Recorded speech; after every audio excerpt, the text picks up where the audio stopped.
नमस्कार दर्शकों, आज हमारे साथ चर्चा में जुड़े हैं प्रोफेसर त्रिभुवन नाथ शुक्ल जी, जो कि साहित्य अकेडमी भोपाल में निदेशक रह चुके हैं।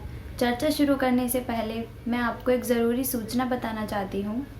साहित्यकार के एपिसोड में हम लाने वाले हैं एक प्रतियोगिता, जिसमें लकी ड्रॉ विजेता को 500 रुपये पुरस्कार दिया जाएगा। आप प्रश्नों के उत्तर ईमेल द्वारा ही दें। हमारा ईमेल एड्रेस है hello-20@gmail.com। हमारा ईमेल एड्रेस आपको डिस्क्रिप्शन बॉक्स में मिल जाएगा। तो देर ना करते हुए चर्चा की ओर चलते हैं प्रोफेसर त्रिभुवन नाथ शुक्ल जी से। नमस्कार त्रिभुवन नाथ शुक्ल जी। स्वाति जी नमस्ते। आप हमारे चैनल में आए, आपका बहुत बहुत स्वागत है। आपसे पहला प्रश्न ये है कि आपने अपने लेखन की शुरुआत कैसे की? स्वाति जी, आपने बहुत अच्छा प्रश्न किया। मैंने अपने लेखन की शुरुआत 1980 से की।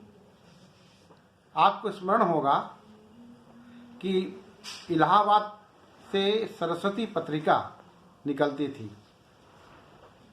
इसमें 1980 में मेरा पहला शोध आलेख अपभ्रंश के कृष्ण काव्य और सूरसागर प्रकाशित हुआ। इससे लेकर जो प्रतिक्रिया मेरे सामने आई और बड़ी उत्साहवर्धक रही, और तब से मैंने विविध विधाओं में अपना लेखन कार्य प्रारंभ किया। शुक्ल जी, आप 1980 से लेखन कर रहे हैं। आपको लेखन की प्रेरणा कहाँ से मिली? मेरे प्रेरणा स्रोत रहे प्रसिद्ध भाषा वैज्ञानिक मेरे गुरु डॉक्टर उदय नारायण तिवारी, प्रोफेसर त्रिलोचन पांडे और डॉक्टर हरदेव बाहरी। इन तीनों महानुभावों के मार्गदर्शक में मैंने काम किया। प्रोफेसर त्रिलोचन पांडे ने मुझे शोध के क्षेत्र में लगाया। डॉक्टर उदय नारायण तिवारी ने भाषा विज्ञान के क्षेत्र में कार्य करने की प्रेरणा दी, और डॉक्टर हरदेव बाहरी ने कोश विज्ञान में कार्य करने का मार्गदर्शन दिया, जिसके परिणाम स्वरूप कोश के क्षेत्र में मेरी 7 कोश की पुस्तकें हैं, और अभी तक मैं 40 ग्रंथों का लेखन कर सका हूँ। शुक्ल जी, आपको लेखन में प्रेरणा देने वाले तो काफ़ी अच्छे लेखक रहे हैं, तो कुछ बताइए हमारे दर्शकों को कि साहित्य शब्द का स्रोत कहाँ से हुआ? स्वाति जी, यह प्रश्न बहुत व्यापक है और साथ ही बहुत महत्वपूर्ण भी है। हमारा एक साहित्यिक दृष्टिकोण है, और भारतीय विद्या परंपरा को साहित्य शब्द देने का श्रेय मैं मध्य प्रदेश को मानता हूँ। मध्य प्रदेश में मालवा, उज्जैन के साथ इस शब्द का संबंध है। शुक्ल जी, आपने बताया कि साहित्य शब्द का स्रोत मध्य प्रदेश है, तो वहाँ के कुछ महानुभाव भी होंगे, तो इस शब्द की प्रयुक्ता के बारे में कुछ बताइए हमारे दर्शकों को। तो मैं आपको बताना चाहता हूँ, और आपके माध्यम से साहित्य के पाठकों को बताना चाहता हूँ, कि मालवा के अंतर्गत उज्जैन के राजा भर्तृहरि, जिन्होंने बाद में राजपथ को त्याग कर साहित्य विद्या का मार्ग ग्रहण किया था, उनको है। साहित्य शब्द के प्रथम प्रयोक्ता भर्तृहरि है। इसका प्रमाण है, उन्होंने लिखा है, साहित्य संगीत कला विहीन साक्षात पशु पुक्ष विषाणहीन इसके पहले साहित्य शब्द का प्रयोग कहीं नहीं मिलता। इसीलिए मैं राजा भरतृहरि को साहित्य शब्द का प्रथम प्रयोक्ता मानता हूं और इसका श्रेय मध्य प्रदेश को जाता है। शिक्षा विद्या और साहित्य विद्या की चर्चा के साथ इस साहित्य शब्द का निर्वचन हो सकेगा, मगर इसके निर्वचन के पहले मैं यह बता देना चाहता हूं कि आज साहित्य की गंगा विषैले जीवाणुओं से पंकिल हो गई है। वाद के कफ से, विमर्श के बात से और वामपंथियों के पित्त से साहित्य पुरुष का कंठ अवरुद्ध हो गया है। अतः यह साहित्य पुरुष दोनों भुजाएं उठाकर भारतीय परंपरा के आस्था तत्व गर्भित साहित्य शब्द की वास्तविक अर्थ की पुनः वापसी की प्रतीक्षा कर रहा है। इसके मानस पुत्रों को उनका संजीवन तत्व वापिस करने का अब समय आ गया है।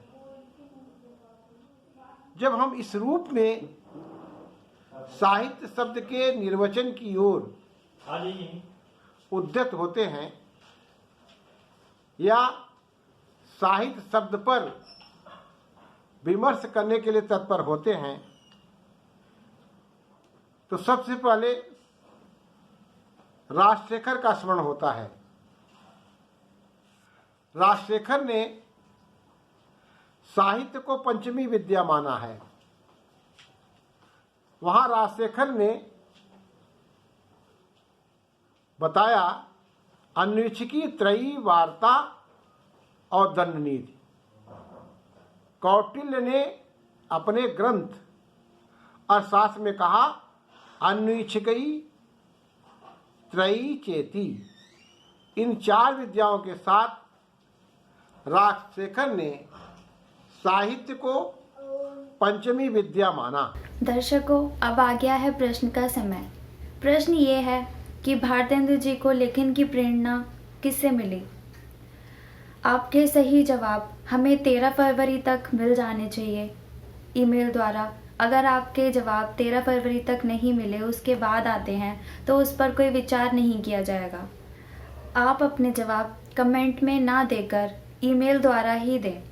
हमारा ईमेल एड्रेस है hellodesk20@gmail.com। शुक्ल जी, अगर साहित्य की व्याख्या की जाए तो आप इस बारे में क्या कहना चाहेंगे? साहित्य किसे कहते हैं? इसका क्या अर्थ है? इसे कैसे समझें? कुछ बताइए इस बारे में। यदि हम साहित्य शब्द की व्याख्या करें, मीमांसा करें, निर्वचन करें या भाष्य करें, इसके 9 स्पष्ट अर्थ अलग अलग अर्थ छायाओं में अलग अलग अर्थ सौंदर्य के साथ हमें मिलता है। इसका पहला अर्थ है शब्द और अर्थ जहां बराबर शोभा के साथ उपस्थित हो। इसमें शोभा विशेषण है, बड़ा महत्वपूर्ण शब्द है। शोभा के साथ उपस्थित हो वह साहित्य है। दूसरा इसका अर्थ है विश्व मंगल की भावना के साथ किया गया रचनात्मक कार्य साहित्य है। अगर उसमें विश्व के कल्याण की बात हो, यदि वह शिवात्मक है तो साहित्य है, और शिवात्मक नहीं है तो साहित्य नहीं है। अर्थात उसमें विश्व के कल्याण की बात हो, विश्व को मार्गदर्शन देने वाला जो रचनात्मक कार्य है उसे हम साहित्य कहेंगे। तीसरा अर्थ इसका है, इसमें व्यक्ति के हित से लेकर समष्टि के हित तक का अर्थ निहित हो, माने समष्टि का भी और व्यष्टि का भी हित निहित हो। यदि यह नहीं है तो वह साहित्य नहीं है। चौथा है, हित शब्द में सत्य का भाव निहित है। वही जो उपनिषदकार कहता है ईशावास्योपनिषद में, हिरण्मयेन पात्रेण सत्यस्यापहितो मुखम, अर्थात स्वर्ण के पात्र में सत्य का मुंह निहित है। यहां साहित्य समाज का स्वर्ण कलश है, इस अर्थ में हमें लेना चाहिए। इसका चौथा अर्थ है, हित में सत्य का भाव तो निहित ही है, मगर अधीयत इति हितम, यह पांचवा अर्थ होगा। अधीयत इति हितम, जिसमें पोषण के लिए धारण किया गया हो, उसे साहित्य कहेंगे। हमारे जीवन में 3 शुद्धियों का बहुत महत्व है। ये 3 शुद्धियां हैं कि यदि जीवन में आहार की शुद्धि होगी, व्यवहार की शुद्धि होगी, और जब व्यवहार की शुद्धि होगी तो विचार की शुद्धि होगी। ऐसा विचार ही हितकर होगा, यह साहित्य का पांचवा अर्थ हुआ। साहित्य का छठवां अर्थ है, हमारे विराट सत्य को पाठक के सामने उपस्थित कर देने वाला विचार। शुक्ल जी, आप साहित्य अकेडमी के निदेशक रहे हैं। वहाँ से निकलने वाली पत्रिका साक्षात्कार के आप संपादक भी थे, तो आपने वहाँ पे कौन कौन से महत्वपूर्ण कार्य किए हैं? हाँ स्वाति जी, मैं अप्रैल 2010 से और जून 2015 तक वहाँ साहित्य अकादमी में निदेशक रहा। मध्य प्रदेश शासन संस्कृत परिषद, और परिषद की एक पत्रिका निकलती है जो बहुत प्रतिष्ठित पत्रिका है, साक्षात्कार। तो निदेशक के रूप में इसका संपादन भी मैंने किया। और आपने बड़ा अच्छा प्रश्न किया कि इसकी बहुत चर्चा थी। वास्तव उस समय की जो संपादकीय लिखी गई है, उसमें कई महत्वपूर्ण संपादकीय ऐसी हैं जिनकी बहुत चर्चा हुई है। उस पर विस्तार में नहीं जाऊंगा, केवल इतना कहना चाहता हूं कि जो आपने यह प्रश्न किया कि आपने कई महत्वपूर्ण कार्य किए, तो कार्य तो साहित्य का था, स्वाभाविक ढंग से भी बहुत सा कार्य हो जाता है, किंतु योजनाबद्ध तरीके से जो मैंने कार्य किया वह यह था कि साहित्य गजेटियर का संपादन। मैंने एक नई योजना ली और मेरा लक्ष्य था कि मध्य प्रदेश के जो 52 जिले हैं, उन सभी जिलों का साहित्यिक गजेटियर तैयार हो। तो प्रथम चरण में मैंने 9 जिलों को लिया। मेरे 5 वर्ष के कार्यकाल में 3 जिलों का साहित्यिक गजेटियर तैयार हो गया। मैं ये भी चाहता हूं कि ऐसे ही पूरे देश के सभी प्रदेशों के साहित्यकारों का साहित्यिक गजेटियर होना चाहिए कि कौन सा साहित्यकार किस जिले में किस किस भाषा में क्या क्या लिखा है। इसके 2 बड़े लाभ हैं। एक लाभ तो यह है कि अनुसंधान के क्षेत्र में जब हम प्रवृत्त होते हैं तो हमें सारी जानकारी एक साथ एकत्र हो जाएगी। दूसरे, यदि हम साहित्य इतिहास लेखन का कार्य करते हैं, तो समग्र रूप से साहित्य इतिहास लेखन के लिए ये साहित्यिक गजेटियर बहुत महत्वपूर्ण होंगे। और तीसरा एक प्रश्न और है, इससे हम उन लोगों को भी प्रकाश में ला सकेंगे जो लेखक तो बड़े थे, जिन्होंने बड़ा महत्वपूर्ण कार्य किया है, एक बहुत बड़ा अवदान उनका साहित्य और समाज में है, किंतु वे प्रकाश में नहीं आ सके हैं। ऐसे चिरजीवी लेखकों को भी हमें साहित्यिक गजेटियर के माध्यम से प्रकाश में लाने का अवसर मिला है। यह बहुत ही साहित्य की एक बहुत बड़ी महत्वाकांक्षी योजना है, बड़ी उपयोगी योजना है, और इस पर कार्य और आगे हो रहा है और होता रहेगा, क्योंकि बड़ा कार्य है तो इसमें दशकों लगेंगे, किंतु यह कार्य होगा बड़ा महत्वपूर्ण। ये मैं इसको बहुत बड़ी उपलब्धि मानता हूँ। शुक्ल जी, आप रानी दुर्गावती विश्वविद्यालय के आचार्य और अध्यक्ष रहे हैं, तो आपने वहाँ पे कौन कौन से महत्वपूर्ण कार्य किए, इस बारे में कुछ बताइए हमारे दर्शकों को। मैंने मध्यकालीन साहित्य और भाषा विज्ञान के क्षेत्र में जो कार्य किया है वह सब प्रकाशित हो चुका है। रामचरितमानस के शब्दों का अर्थतात्विक अध्ययन, हिंदी भाषा का आधुनिकीकरण एवं मानकीकरण, भाषीय औदात्य, ये हमारी पुस्तकें हैं। ऐसे ही लगभग 40 पुस्तकों का मैंने लेखन किया है। इसमें 7 कोश ग्रंथ हैं। कालिदास पर्याय कोश 2 खंडों में, और तुलसी साहित्य शब्दानुक्रम कोश, हिंदी क्रिया कोश भी प्रकाशित हो चुका है। ऐसे कई कार्य हैं जिन पर अभी तक कार्य नहीं हो सका था, उसे मैंने संपन्न करने का प्रयास किया है।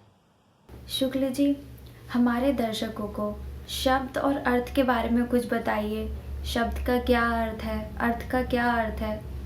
हाँ स्वाति जी, तो मैं कह रहा था कि शब्द और अर्थ की बड़ी लंबी परंपरा, जिसमें शब्द का स्वरूप, अर्थ का स्वरूप, शब्द और अर्थ का संबंध आज की चर्चा की गई है। भारतीय परंपरा में शब्द की बड़ी स्पष्ट व्याख्या की गई है, जिससे प्रतीति हो वह शब्द है।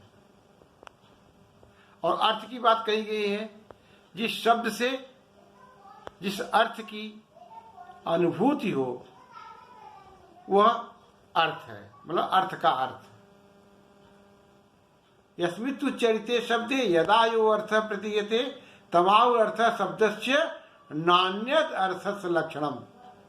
बिल्कुल एकदम स्पष्ट रूप से कह रहा है महाभाष्यकार कि जिस शब्द के उच्चारण से जिस अर्थ की प्रतीत हो वही उसका अर्थ है।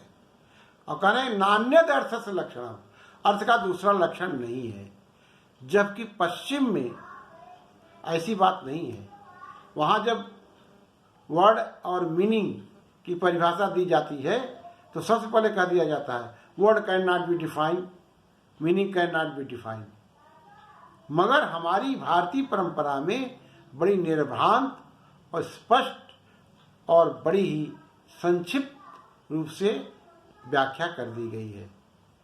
मैं इस विषय को और अधिक विस्तार नहीं देना चाहूँगा, केवल एक वाक्य में यह कहना चाहूँगा कि भाषा चिंतन की इस सुदीर्घ परंपरा में हमारे 3 मुनित्र हैं, पाणिनि, पतंजल और कात्यायन। इनको लेकर के विश्व के तमाम भाषा शास्त्रियों ने, चिंतकों ने चिंतन मनन करते हुए यह निष्कर्ष स्थापित किया है कि पाणिनि मानव मेधा के उच्चतम स्मारक थे।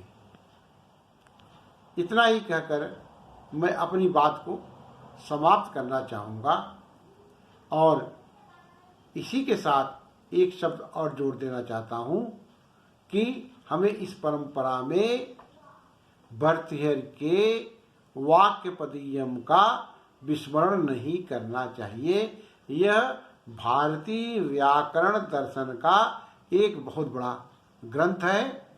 इस पर भी हमें भारतीय भाषा चिंतन की परंपरा के साथ विचार करना होगा। शुक्ल जी, आप हमारे स्टूडियो में आए, उसके लिए आपका बहुत बहुत धन्यवाद। आपने हमारे दर्शकों को बहुत अच्छी जानकारी दी है, शब्द की, अर्थ की, भाषा की, साहित्य की। उसके लिए आपका बहुत बहुत धन्यवाद। बहुत बहुत धन्यवाद। लकी ड्रॉ विजेता की घोषणा एपिसोड 3 में की जाएगी और एपिसोड 1 में से आपसे प्रश्न किया जा रहा है, तो आपको एपिसोड 1 भी पूरा देखना पड़ेगा। तो आप पहले उसे देखिए, फिर जवाब दीजिए प्रश्न का, जिसका लिंक आपको डिस्क्रिप्शन में मिल जाएगा।